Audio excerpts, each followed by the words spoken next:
Back with more Buffy. This is episode 18 of season 3, and I'm really excited to get back into this and carry on with the season. We're getting so close to the end, so I'm expecting things to just really be ramped up now as we approach the finale. And last episode was really cool. Everyone kind of found out about, you know, more of the mayor's plans to like ascend, and Faith's role and everything with that. And there's more kind of strain going on between Buffy and Angel and their relationship. So a lot kind of went down in the last episode. There was a lot happening. But I'm really, really excited to carry on with the season and see what's going to happen next. So yeah, let's just get right into it. What the fuck? You demons can't resist a run and stumble, can you? Oh, that's gross.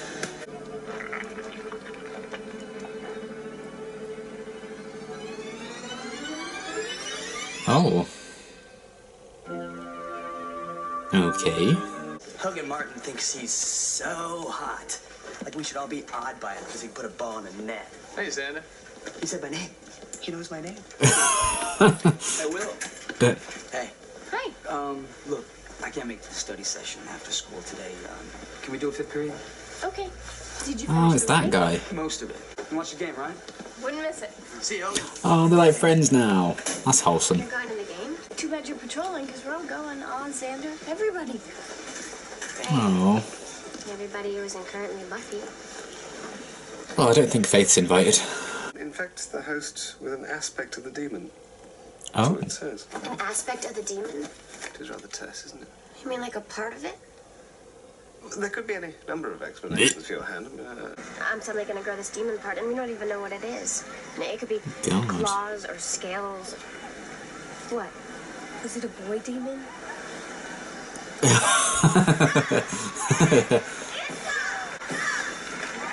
You really are very good. Your spelling's improved. You know, Ash, look at all this. He's got his filthy adult pierced bras in the eyes all over my Cordy. My Cordy. You're a very complex man, aren't you? It's just To put it lightly. And there's this thing in We have here. our ups and downs. I can't find it. Something's bothering you. A lot of things. Mood. I'll always be with you. Well, you get your own show, so I don't think so. Covered with slime. For a minute there, I thought you were gonna make an expression. Well, I got one coming on, I won't lie. I've never seen anyone jump like Hogan Martin. They should call him the Jumper. I wonder if she and Wesley have kissed. Really bugs you, huh? What? Cordelia and Wesley smooching. Man, you read my mind. Oh my god. Oh, that's brilliant. Oh, this is going to be fun. Oh, look at that body. God, I'd love to shove against that locker right now and just... Oh man. Is this the thing? Yeah, but it's going to get to a point where it's just too much, isn't it? Principal Snyder has walk like an Egyptian stuck in his head. And the boys of the school Walk are like an seriously Egyptian. disturbed. It's weird, but Giles, think about it. Jealousy. Buffy. Right. Very good. Oh man. Jealousy is the tool that Iago uses. He turns on Desdemona. He believes that she's Oh my been god. unfaithful. I studied the FOA for my A-levels and this is just We all crazy. have our little internal Wish I'd known all of this. Iagos Write that tell us fucking our down. husbands or- Oh, sorry. Sorry about that. Can you imagine? It's just like I killed him. Stuck in the school. That's what I have. I hated hurting you. More than I can stand. Well, you are stood now, but I get your point. I've been with dozens of girls like her. More. Oh, this honesty stuff is fun. And there's no comparison. Nothing 243 years, I've loved compares exactly one person. to you. Immortality? Exactly. I'm dying to get rid of that. Funny? Huh. I'm a funny guy. Mm. She can read our minds, our every impulse and fantasy. They're doing a lot more comedy with Angel. I really like it. Oh, God. I don't see what this has to do with me. I don't see what this has to do with me. Well, I think it's great. If they exist in her, Buffy contains everything that is me, and she becomes me. I cease to exist. What am I gonna do? Mm. I think about sex all the time. Sex. Help. 4 times 5 is 30. 5 times 6 is 32. Naked girls. Naked women. Naked Buffy. Oh, stop me. Oh shit. Xander, is that all you think about? Actually, bye. Xander has just illustrated. Don't look at Cordelia. She's a student. Oh, I am bad. I'm a bad, bad man. Excuse me. What's it like, Buffy? Ow. Come on. Oh, the poor editors of this episode. This time tomorrow, I'll kill you all.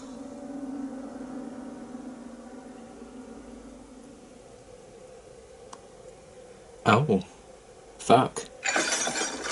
For years, the lunch lady's gonna do us all in with that mulligan stew. Xander. I mean, what the hell's a mulligan? Are you sure they meant it? Yeah, I mean, who hasn't just idly thought about taking out the whole place with a semi-automatic? I said idly. Fucking hell. How horrible. I'm not getting any warmer. I bet it was Hogan. Who could it be? Cordelia. I'm sorry. I'm still having trouble with the fact that one of us is just gonna gun everybody down for no reason. Yeah, because that never happened in American high schools. It's bordering on trendy at this point. Besides which, Sunnydale High, center of Wow. and all that. Let's get Kind to of work. sucks that this never gets We have better. till lunchtime tomorrow. Come sit with me. I've I don't think she wants you to know what she's thinking. What are you? You had sex with Giles? You had sex with Giles? It was the candy. We were teenagers. On the hood of a police car?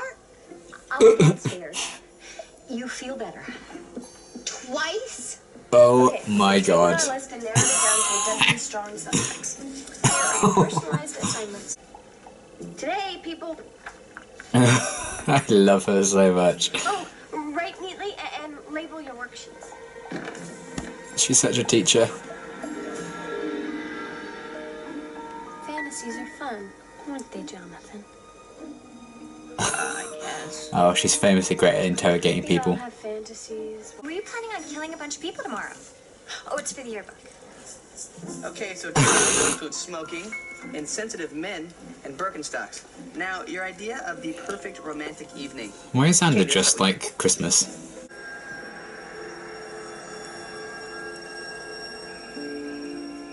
So is it going to be him or is that a fake out? That would have to drive you mad, wouldn't it? How would you sleep? Does no one ever question Wesley's presence at the school? Because he's not like a member of staff, is he? He's just always there. Who is going to get the demon heart? Burke. Oh! Ah! I'm so out, I've got my grandma fixing me up with guys. That's Good nice. for you. Oh. I got it. Ugh.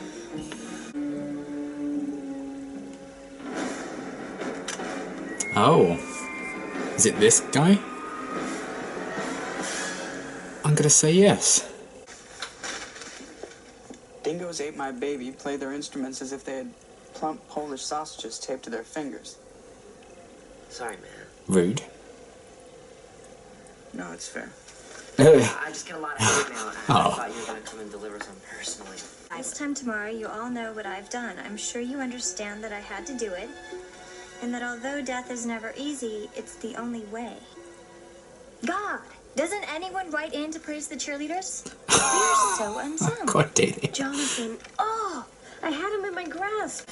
God, this is quite the subject to tackle, isn't it? Ooh, Jello.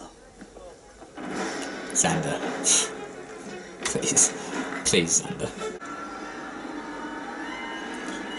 Quick! Parkour! Whoa. She's exposing herself. Oh, fuck you. I don't think about you much at all. Nobody here really does. Well, she's Mercy, honest. doesn't it? Every single person down there is ignoring your pain because they're too busy with their own. Whoa. Beautiful ones, And she's felt it all. popular ones. It looks quiet down there. It's not. It's deafening. Well. I like that prison. No, it's not like high she school talked him out of it instead of having to, like, beat him up. actions having consequences, stuff like that. Well, I wouldn't ever hurt anybody. I came up here to kill myself.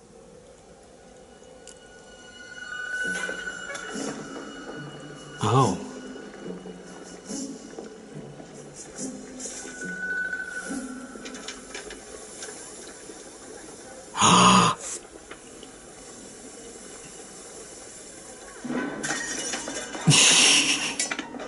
Holy shit. Oh man, this switcheroo. Oh. Oh.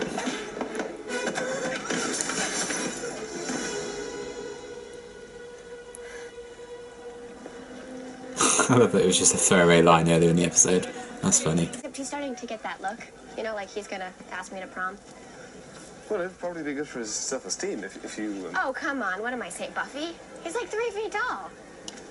glad to see man. you recover from your... We can work it after school. You know, if you're not too busy having sex with my mother.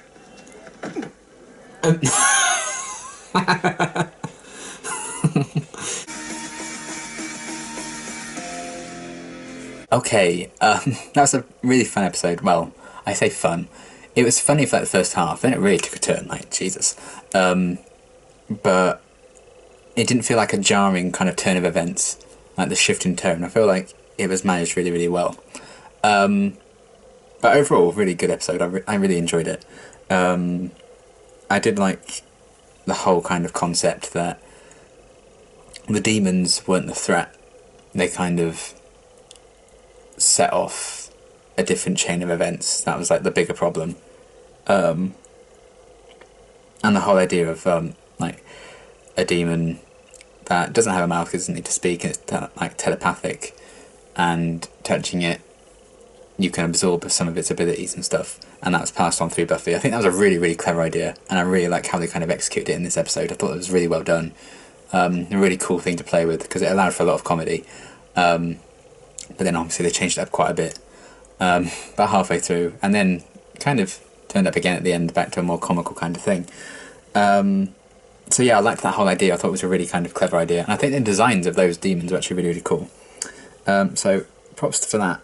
And I like how they kind of explored the different pros and cons that would come with being able to read minds, and we saw that kind of progression of it becoming more and more of a problem for Buffy, and just to the point where it was overwhelming and it would just drive you insane hearing all these different voices. And I think it's kind of fun that they can explore something like that in Buffy, even though no one really has that capacity to actually have those abilities, and yet they still kind of explored, oh, here's some good things about it, here's some bad things about it. So I kind of knew where they were going in that sense in terms of the story, but then obviously we had quite a few twists in the tale. But I liked the idea of like Buffy being able to like read people's minds, because it allowed a lot of insight about different characters, and yeah, allowed for a lot of comedy, but also some really dark stuff. But I love the whole idea of what they did with the mind reading ability. Where do we even start? Well, I liked just a couple of notes, I suppose. I liked the bit of continuity with Percy showing up from Doppelgangland, and that kind of continuity that Willow's still kind of mentoring and tutoring him. I actually thought when he was introduced at the start he was going to have a bigger role to play in things in the episode, but that didn't come into fruition. But I still liked that kind of continuity there, so that was really cool. I just feel like Buffy did not care who saw her abilities in this episode. I don't know if that's because, you know, she's going to be graduating very, very soon, so she probably won't see most of these people again anyway.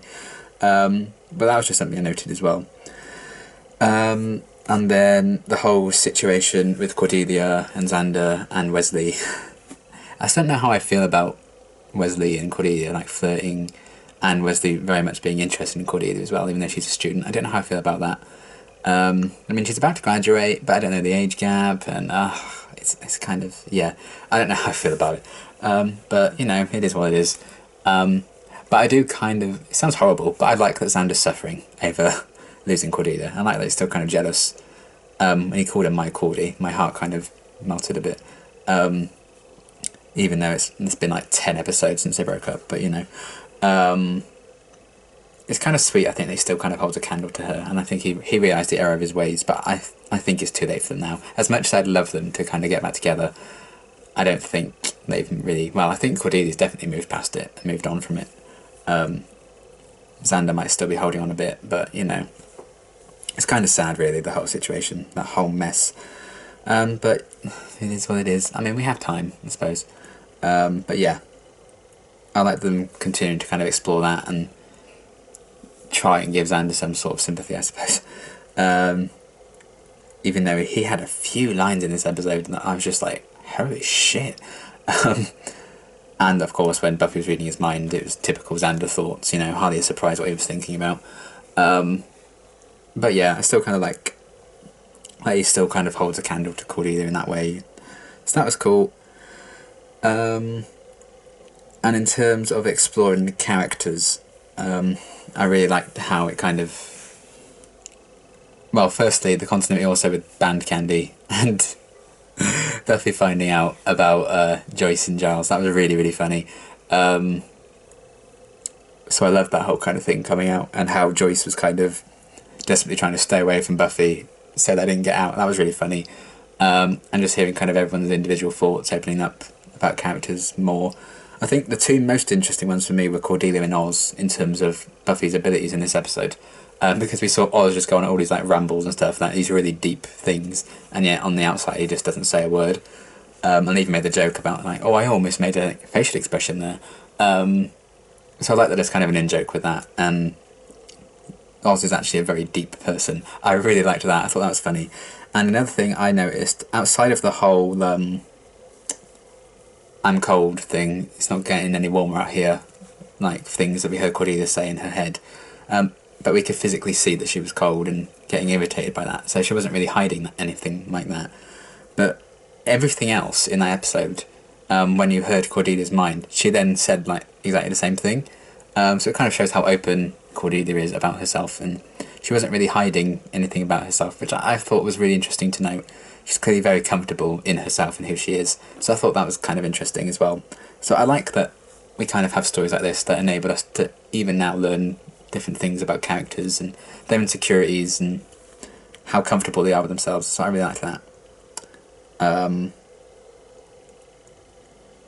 And we also kind of had, with, I can't remember his name,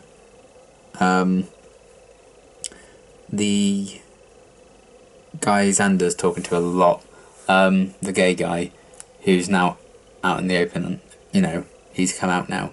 And I thought maybe they were going to explore a kind of thing there, Buffy could read his thoughts, and that would be, like, he got outed or something, like, something terrible like that. But he's just out in the open about that secret now. So I thought that was interesting in parallel to what everyone else was kind of going through with Buffy's abilities. I thought that was kind of cool, what they did with that. And they chose this episode to kind of show that he was, like, out and proud. So that was cool.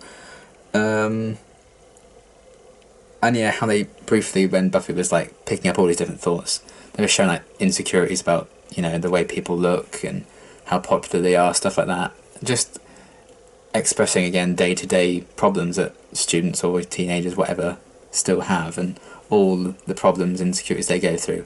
I liked how they very briefly touched on that, and then that impacted in a big way of Buffy's speech at the end of the episode. To, I think Jonathan was his name.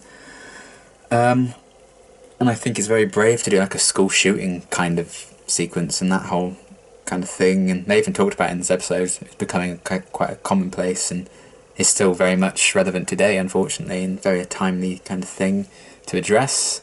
I don't think it's something that's covered a lot in like fictional dramas and stuff, really. Because I think it's still a very tentative subject, and you kind of have to do it right, I think, if you're going to tackle it. And I think they did a fairly reasonable job with it in this episode. So I think it's very brave of them to tackle a subject like this, even though I suppose it wasn't ultimately like going to be a school shooting because he was just going to kill himself. But yeah, it was brave of them to kind of tackle that and address it at all, really. But I love how they kind of showed everyone's pain through Buffy's speech. If you've seen The End of the Fucking World, it's like a short kind of series, I think it's on Netflix, one of the characters in there has a line, and it's something like, I realised silence is really loud. And that line has always stuck with me ever since I first watched that show. I think it only came out like last year, or maybe even 2 years ago. But that kind of resembled a lot of what Buffy was saying as well. Like, even though it looked like it was silent down in that bit with all the students, it's actually like really deafeningly loud, because she'd gone through all that, and she'd seen that every single person was in pain, and they were ignoring the pain Jonathan was going through because they're going through their own stuff as well, which is very true. And I feel like that's kind of why these things happen, and it's just awful, like truly awful, that people are made to feel that way. But sometimes people just don't realise that they're hurting other people. That's kind of the tragedy of the human race, really. Well, one of many tragedies of the human race. But I loved how they were kind of showing that in what Buffy was saying, because she'd kind of learned that everyone's going through something, and you never know everyone's battles. And you think, like, that twist when you think Jonathan's going to kill everyone, but he said, you know, I never hurt anyone, I came up here to kill myself. Like, whoa, that was really powerful. And then we had like the twist with the dinner lady. It's funny. I liked that the throwaway line earlier in the episode turned out to be what was actually going on, with like everyone dying while she was going to kill everyone. But another part of me is thinking that reveal kind of took away something from the ending with Jonathan. So I feel like they could have just stuck to Jonathan being, you know, intending to kill everyone. So that kind of dinner lady switch did kind of take something away from the power of that, I think. But at the same time, I liked what they did with it was going to be Jonathan killing himself, which was really powerful as well. So I suppose it's up for debate which ending you would have preferred them to go down. So I don't mind what they did, but I still feel like it kind of takes a bit away from that impact. But I can see they were trying to, because it got so heavy and so deep with like the themes and everything, and the parallels to real life situations. I can understand why they did that switch and tried to give it a more comical kind of ending to that whole story. And I also like that they didn't wrap it up in a neat bow and have like a perfectly happy ending for Jonathan. And because of this, you know, he's going to be best friends with Buffy, and she's always going to check up on him and everything. And she's going to go to prom with him, because that's unfortunately not real life. And I kind of like that they showed that, and showed Buffy still has flaws and everything. She was like, you know, if he asked me to prom, I'm not going to go with him, you know, he's really short. I'm not a saint, because people still, even if you find out someone's problems, you still can ignore them. And I like that they kind of showed that, and it wasn't like a perfectly happy ending for Jonathan, and he's never going to be lonely ever again, because unfortunately that's not how life is, and it's a struggle. But I really like what they kind of did with Jonathan this episode, and the whole like curveball with the dinner lady, and also the newspaper guy is like, yeah, a ruse really. But yeah, I think overall they did some really, really interesting stuff for this episode. And they were continuing to show a bit more with Buffy and Angel's relationship as well. Angel still very much being there for Buffy and kind of getting the demon heart or whatever to like save her in this episode. So still that closeness there, even after the events of the last episode. So it was cool to see that. But yeah, overall I really, really enjoyed everything this episode kind of had to offer. I liked the tonal shifts. I think they worked. It spoke to some, you know, really dark stuff and some real world stuff that's still relevant, even, what would it be, like 20 years after this episode aired or something. That's kind of sad to think, isn't it? Ugh. But yeah, very brave episode, I think, but I liked how they took a comedic approach for some of it. I like that Oz and Cordelia kind of had quite more substantial roles. And yeah, I think it was a lot of fun. Obviously not like moving the overall plot of the season forward much, because we didn't have anything with like the mayor or Faith or anything. But I feel like after how deep that episode got last time, it was kind of nice to have a like 60% funny episode. And And that ending with like Giles hitting the tree and stuff is really funny, and we got some really great lines. So yeah, overall, really, really great episode. I really liked it, and I'm looking forward to seeing what's going to happen as we get into the final 4 episodes of season 3. Going to be exciting. Things are going to get quite intense, I imagine. But it was nice to have an episode kind of away from the main plot at this point in the season, which they kind of have done like they did last season as well, I think. So that was cool. I think we kind of needed it out of the stress of the last episode. So yeah, really good stuff. Really enjoyed it. Very brave episode. Very, timely. Very sad, but kind of funny as well. And yeah, I